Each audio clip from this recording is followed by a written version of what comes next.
श्री भगवंताय नमो नमः। ओ ना भगवंत म्हणे खगपती ऐके वृक्ष उत्सर्ग पद्धती नारायण बलीची निश्चिती अनुक्रमे चित्ती अवधारी। असो विद्यादेवी सरस्वती कलेचं स्तवन करून कथेला सुरुवात करते अनुसंधान पुन्हा भगवंत गरुडजीला सांगू लागलेल्या वर्ष उत्सर्ग नावाचं असणार पद्धत सांगितली गेली मागच्या अध्यायाच्या ठिकाणी।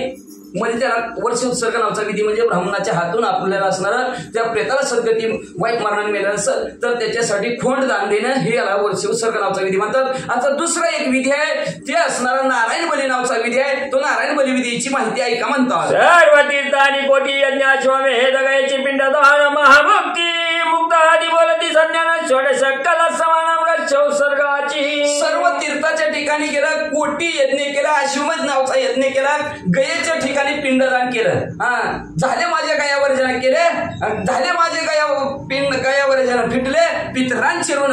त्या गयेच्या ठिकाणी पिंडदान केलं की पितरांचं ऋण फिटतं म्हणतात। असं किती जरी केलं मुक्ती म्हणतात असणार म्हणले, पण वर्ष उत्सर्ग नावचे विधी त्याच्यापेक्षा कितीतरी बरा म्हणतात। तस्माद एकादश दिवशी बोलावणी वैदिक ब्राह्मणाशी त्याची आज्ञा घेऊन वर्ष उत्सर्गाची विधाने 11व्या दिवशी वैदिक ब्राह्मणाला बोलवावं, वेदाचं पठण करणाऱ्या ब्राह्मणाला बोलवावं, त्याची आज्ञा घेऊन वर्ष उत्सर्ग नावाचा विधी करावा।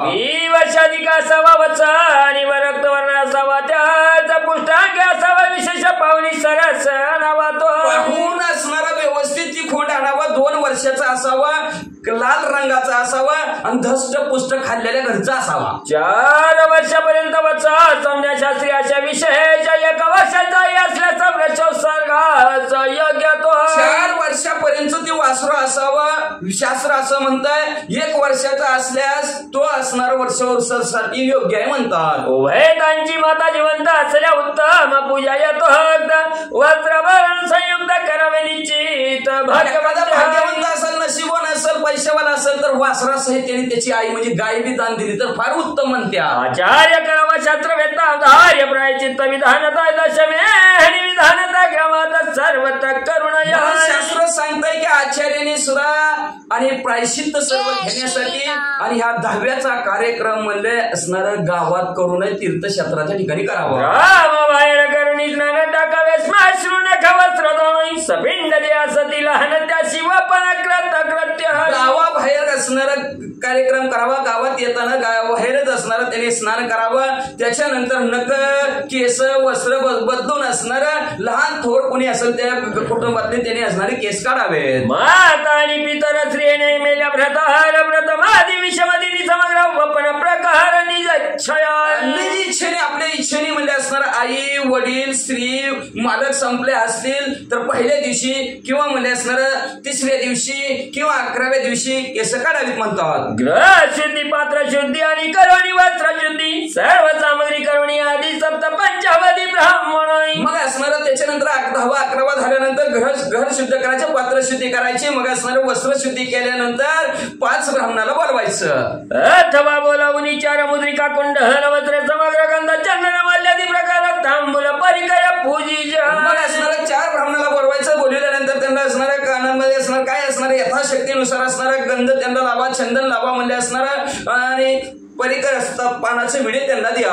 औदार्य देही कपड्यात कर्माचा गोळा ब्राह्मणात करता निर्मळ दुष्ट मृत्यू झाल्या उंदा वेळा नरे नारायण बळी की जय। आणि सर्व 10व्याचं 13व्याचं सगळं कार्यक्रम प्रेताचे कर्म ब्राह्मणाच्या हातून जर झालं तर ते निर्मळ होत्या। म्हणून ब्राह्मण चांगला असावा बरं का, नाहीतर वैद्य ब्राह्मणाचं कोणी बी कामं करायला लागले ती ओळखीचं असेल तर चांगलंच उत्तम आहे। ब्राह्मणाच्या हातून असणारे निर्मळ काम होतं। एखादा असणारा वाईट मरणाने मेलेला असेल तर त्याचा नारायण बली नावाचा विधी करावा म्हणतात। प्रेताच्या मुक्ती कारणे गरुड नारायण बळी जाणे ब्रह्म विष्णू शिवा कारणे यम प्रेतना महान करावा। आता ते नारायण बली नावाचा विधी कोणाच्या नावाने करायचा, काय तर वाईट मरणाने मेल्यावर त्या प्रेताला मुक्ती मिळण्यासाठी नारायण बली नावाचा विधी करायचा। तो नारायण बली नावाचा ब्रह्म विष्णू महेश आणि यम या चौघाच्या नावाने करावा लागतो म्हणतात। पूर्ण पात्र सहकलाच्या स्थापनी पंच पल्लवास हिरण्यमोती करो प्यास विद्रुम वज्रहास घालून पाण्याचा कलश घ्यायचा, त्या कलशामध्ये नारळ ठेवून त्याला असणारे 5 असणारे पानं लावायचे, 5 पानावर पान लावून म्हणजे असणार त्याच्यात असणाऱ्या पंचधातूने त्या असणाऱ्या हिर माणिक मोती वस्त्र असं पंचरत्ने आणि वासहंस प्रतिमा सुवर्ण रजत विशेष ताम्र लोहा सक्ता संस्कर्षमान विशेष मूर्ती की मग ही जय. 5 रत्ने त्याच्यावर ठेवून नंतर त्याला कापड गुंडाळावा किंवा मग त्याच्यानंतर असणार चांदीची असेल मूर्ती, सोन्याची मूर्ती असेल, कशाची, तांब्याची, लोखंडाची असणार, आपल्या शक्तीनुसार म्हणजे असणार किंवा विशेष असणारी मूर्ती तयार भगवंताची करावी. करोनी मूर्तीचे पूजन पंचश्राद्ध सुलक्षण आणि पंचधान्य दान मान पैकी पूजन करावं. मूर्तीचं पूजन केल्यानंतर असणार 5 असणार धान्य दान करावं. तेवी किती मान सांगितलं असणार द्रोणभर म्हणजे असणार 2 कुडवं असणार धान्य दान करावं म्हणतात. या बविही आणि तिहील माश गोधुम निर्मळ पंचविप्र पावनी सुशील दान तत्काल कराव्या. दान करायचं. विप्र ब्राह्मण चांगले बघून काय करायचं. 5 कुठले असणार धान्य म्हणजे असणार जवस आहे, त्याच्यानंतर असणार भात आहे, उडीद, गहू आणि म्हणजे असणार अशा प्रकारचे 5 असणार धान्य दान करा म्हणतात. तीळ एक. एकादश श्राद्ध की जे मग एकोदिष्ट विधान सांगाई एकादश दाने सम्यक प्रत्यार्थ देई. असं म्हणजे असणारा 11व्या दिवसाचा कार्यक्रम झाल्यानंतर एक उद्दिष्टपणाने असणारा तो कार्यक्रम झाल्यानंतर 11 दान बी व्यवस्थित असणारे द्यावी म्हणतात. ते सांगा त्याची चांग पडत पददान आसन छत्र उपण मुद्रिका कमंडल भोजन भोजनाधार वसन अष्टविधान. मग तिथं 11 दान करायचं. चप्पल दान करायची, बसण्यासाठी काय असेल ते दान करायचं, छत्री दान करायची, त्याच्यानंतर मुद्रिका, कमंडलू असणार जेवण, अशा प्रकारचे 8. आज आणि उपविहित येणे संपूर्ण पददान होत उत्सर्गी आधार बहुत धरणी प्रेत करावा. दान करावं. त्याच्यानंतर असणारा चप्पल दान करावे म्हणतात, जोड दान करावं म्हणतात आणि वत्स्य उत्सर्ग नावाचा असणारा विधी प्रेताचा उद्धार व्हावा म्हणून करावा म्हणतात. उष्णच्या ऋषीचं वहन अधिकारानुसार पिष्टान्न आचार्य आज्ञेने वृक्ष पूजन वत्सिका सह कराव्या.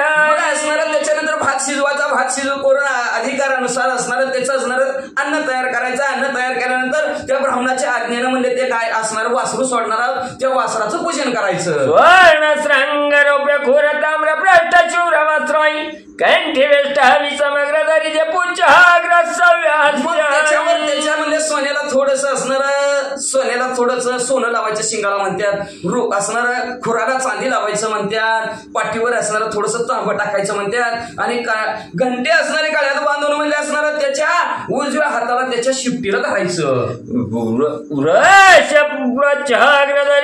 दक्षिणा तिला कुशाग्रणी राई अमुक गोत्र प्रेतोच्चार करणी सत्वर वृक्षस्वरी. वासराच्या शिफ्टीला धरल्यानंतर दक्षिणा ब्राह्मणाला द्यायची. तीळ आणि असणारा हराळी पाणी सोडायचं तिथं म्हणजे असणार आपल्या गोत्रांचा उच्चार करायचा, प्रेताचा उच्चार करायचा, वासरू सोडायचं. तू जतारो सर्व काळाच्या बोलणी तत्काळ हे मामी तसलीला भूमीवरी बहुल समर्पावे. मग असणारा तुझ्या ह्या उत्सर्गाच्या जोरावर म्हणजे वासरू सोडण्याच्या पुण्याच्या जोरावर तुमचा असणारा प्रेताचा असणारा उद्धार व्हावा असं बोलायचं आणि असणारा लगेच असणारा पृथ्वीवर ते वासरू सोडायचं. पुष्कळ असणारा दानधर्म करावा. त्याचा मंत्र संप्रदायानं करावे. वृक्षाचे उत्सर्जन प्रार्थवायचे वृक्ष रूपे करून धर्म निर्माण पितम हे केलं.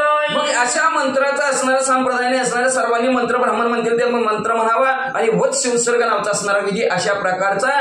का तर वासराच्या बैलाच्या रूपाने धर्म असणारा निर्माण केलेला आहे ब्रह्मदेवाने म्हणतात. तो उत्सर्ग प्रभावानं प्रेत स्वर्ग पुरा पावे जाई प्रार्थना करून आचार्य लागो तो द्यावा.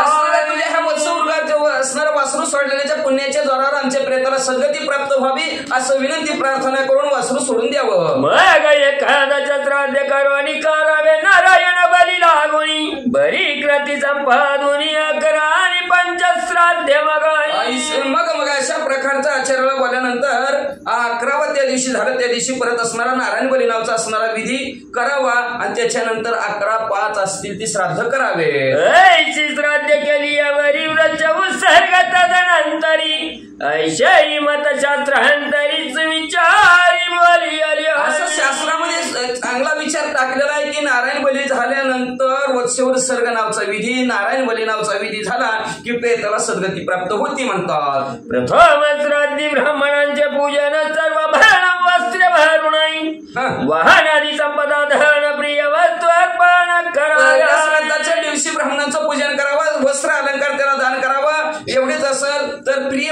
आवडत होती ती वस्तू दान करावी. ब्राह्मणांची दिलेल्या भक्तियुक्ताच्या या उपस्काराचा इथं काटाची करणीत रडीभूत घागा श्रेष्ठ देता प्रेत सुखाव्या.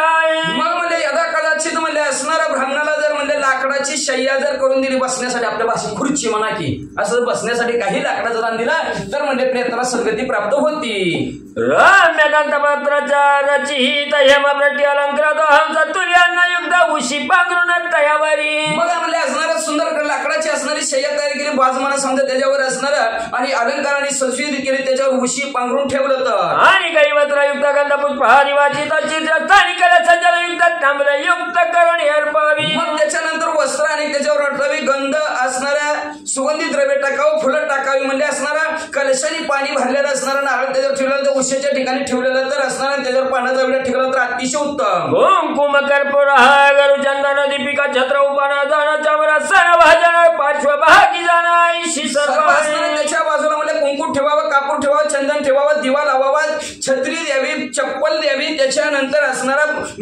मातीचं गाडगं भरलेलं पाणी हे उरी सप्त धान्यवरीत पात्र ठेवावे, तो चित शृंगार साई कापूक पात्र कंकत तांबूल साहित्य सर्व 7 असणारे भांडे ठेवावे, त्याची 7 धान्य त्यांनी भरलेली असावीत म्हणले असणारं आणि सर्व असणारं भोपळा असेल काय असेल ते म्हणले असणारं पानाचा विडा असेल ते शृंगारून तिथं ठेवावा. दुःख क्रीडा दर्श फळे कुसुमे विधान सरज वस्त्रे भोजन औषधाचा प्रेत उद्देश समर्पण. प्रेताच्या उद्देशाने म्हणजे असणारं चप्पल असेल, फळे असतील, असणारे कपडा विधान म्हणजे कपडे असतील किंवा म्हणजे असणारे फुलं असतील, अनेक प्रकारचं औषध असतील ते दान करा. जे जे पदार्थ येथे द्यावे ते प्राप्त व्हावे म्हणून गरुडा मानवे पत्नी कपुत्रीच्या पदार्थ आपण हिथं दान करणार आहोत ते त्याला तिथं असणारं प्राप्त व्हावं म्हणून असणारं पती पत्नी सहित दोघांनी म्हणजे असणाऱ्या ब्राह्मणाची पूजा करून दान द्यावं. वस्त्रालंकार करावा पूजित उडद मुख सुचिरभूत जाता प्राणमुख श्रद्धायुक्त वैचणी जाण खगेंद्र. मग म्हणजे वस्त्रालंकाराने पूजित ब्राह्मणाला करायचं दान देत असताना ब्राह्मणाचं तोंड उत्तरेकडे असावं, आपण पूर्वेकडे तोंड करून द्यावं. लक्ष्मी नारायणाची मूर्ती करून सुवर्णमय तल्पी स्थापन सर्वोपचार पूजा करणं मंत्र पावन समणावा. मग लक्ष्मी नारायणाची असणारी मूर्ती करायची, सुवर्णाची करायची आणि त्याला असणारं सर्वोपचार पूजा करून काय मंत्र म्हणायचा. यथा नगराच्या शयनम शून्यम सागर जातया शय्यामवायुप्यासुन्यास्तु तथा जन्मनी लक्ष्मी सर्वेशा निद्रातु करी जगन्निवासा माझी शया सर्वेशा शून्य सर्वथा नसावी. लक्ष्मी सहित वास्तव्य करणाऱ्या भगवंता आणि तुम्ही क्षीरसागराच्या ठिकाणी शयन करणाऱ्या लक्ष्मी सहित तर भगवंता ह्या शय्यादानाच्या जोरावर आमची शय्या कधी रिकामी राहू देऊ नका. हे सर्व गणोत्तम प्रसादाने मग करावे साष्टांगण मन मग विसर्गावा ब्राह्मण सुख शय्यादान ईशापती. तुमच्या प्रसादाने भगवंता आमची शय्या कधी रिकामी राहू नये असं म्हणायचं, साष्टांग दंडवत भगवंताला घालायचं, मग असणारे ती शय्या ब्राह्मणाला दान करायची. कळलं ना, शय्या म्हणजे हातरून पांघरून तिथे जाऊ का ती वाचा. विशेष प्रेत शय्येचा विधी गरुडा ऐक्य कबुद्धी प्रेत मूर्ती जांबून दिशय सहित पूजा. विशेष प्रेत शय्येचा विधी भगवंत सांगतात. एक बुद्धी नाही का, प्रेताची मूर्ती आणि असं बघा प्रेताची मूर्ती. आता तर फोटो पुजायचा सुद्धा नको म्हणायला लागले ती माणसं. लय अवघड परिस्थिती झाली बरं का. काय केलं नाही काय केलं नाही त्यांनी लय काय केलेलं असतं, पण माणसं त्यांच्या फोटोचं सुद्धा पूजन करेना. ते अवघड परिस्थिती आहे बरं का. फोटोचं पूजन कमीत कमी श्राद्ध होईपर्यंत तरी काय का नाही ठेवायला पाहिजे, पण माणसं म्हणते ठेवतच नाही, ते अवघड आहे. म्हणून असणाऱ्या त्या प्रेताची असणारी पुराणात सांगितलंय की मूर्ती जंबून आधी असणार म्हणजे पिंपळाच्या झाडाची फांदी सहित तिची असणारी पूजा केली आणि ती शय्या पूजा केली आणि ती ब्राह्मणाला शय्या द्यायची म्हणतात. शय्या म्हणजे ही अंतरून पांघरून उशी देतो आपण त्या दिवशी दान करत असतो. वाचा मंत्र बोलावा पूर्व प्रमाण उह करावा प्रेतना मान बहुत दक्षिण करावे अर्पण कर्म संपूर्ण व्हावे. कर्म संपूर्ण व्हावं म्हणून जे काय माग मंत्र वाचलाय ते मंत्र म्हणावा आणि मंत्र म्हणून म्हणले असणारं ब्राह्मणाला म्हणले असणारं प्रेताचं नाव घ्यायचं, ते प्रेताच्या नावाने ब्राह्मणाला दान करायचं, दक्षिणा भरपूर द्यायची. शय्यादानाचे वैवाहन किती सांगू विस्तारोण पुरंदर पुरी यमपुरी जाण सुख गमन प्राप्त त्याशी. काय ते शय्यादानाचं महात्म्य सांगावं किती म्हणून विस्तारून सांगू भगवंत म्हणतात. त्या यमपुरीच्या ठिकाणी लवकरात लवकर प्रेत पोहोचतं म्हणतात. ऐशे ग्रह तैशी शय्या अर्ध आयुष्याची एकारी आहे तिच्या दाने द्विजराया विमानी बैसणीय प्राणी. जसं खरं असेल तशा प्रकारची शय्या जर दान केली तर ते प्रेत म्हणले विमानात कालचं एवढं चालायचा प्रश्नच नाही म्हणले, त्याला एवढं अंतर काटायची गरज नाही, त्याला डायरेक्ट विमानात बसू देते नेते ती म्हणले. तो विमाने संचाराचा भूत संपला जमा होत तो वरितो तावा वरितो पुरुष स्वर्गी वसतात तो महाविद्वान ब्राह्मण. मग तो काय करतो म्हणले असणारा त्या दान घेण्याने, कुठलं शय्या दान घेण्याने ते प्रेत विमानात असणार फिरतं आणि जोपर्यंत असणार पुण्य तोपर्यंत तो म्हणजे स्वर्गाच्या ठिकाणी भरपूर दिवस राहतो म्हणतात. प्रतिग्रह गुहर वय निसंदेह योग क्षमता भाव निर्वाह समर्थ असला जरी. असमर्थ असेल तरी बर का, करण्याची ताकद नसली तर कशाही प्रकारचं असणार का ऋण काढा पण असणार आहे, ती सण करण्यापेक्षा ही सण महत्वाचे आहेत. कारण त्या माणसाला बरं का कर्म अवधानिक ध्येय हे सगळ्यात मोठं असणारं शास्त्राने सांगितलेलं धर्माने सांगितलेलं कार्य आहे. त्याने म्हणले असणार कुठल्याही प्रकारचं असणार दान घेणं दान देणं हे असणार करण्यापेक्षा ही सगळीच्या सगळी कामं व्यवस्थित करावी, त्याचा चरितार्थ निर्वाह होण्यासाठी जरी असमर्थ असला तर त्यांनी सर्व कार्यक्रम करावे म्हणतात. त्याने शंकरहित प्रतिग्रह घ्यावा विधियुक्त मग आचरणी प्रायचित पाप घाऊत मग म्हणले त्यांनी काय करायचं, प्रतिग्रह म्हणजे असणारा जी काय चरितार्थ आपला आहे हा चरितार्थ असणारा कसा असावा, विधियुक्त असावा, शास्त्रोक्त असावा आणि ब्राह्मणाला विचारून त्यांनी तशा प्रकारचं आचरण करावं. जे पाप घडलं असेल त्या पापाचं प्रायश्चित्त करून घ्यावं म्हणजे असणारा आणि आपलं पाप सगळं धुवून टाकावं, निष्पाप व्हावं. श्री भगवंत अध्याय निरूपण करीतोय सूत शौनकाधिका व्रत विठ्ठल सुत श्रत यावणी. अशा प्रकारचं 7व्या अध्यायाच्या ठिकाणी गरुडजीला भगवंतांनी सांगितलं, शय्यादानाचं महत्व सांगितलं, नारायण बली नावचा विधी कसा सांगायचा करायचा, वर्षोत्सर्ग नावचा विधी कसा करायचा हे विधी सगळे सांगितले. तेच सूत महाराज सौनादिक ऋषींना नैमी शारण्याच्या ठिकाणी सांगतात, तेच असणारे विठ्ठल जमगा माधवजी इथं श्रोते मंडळींना सांगतात.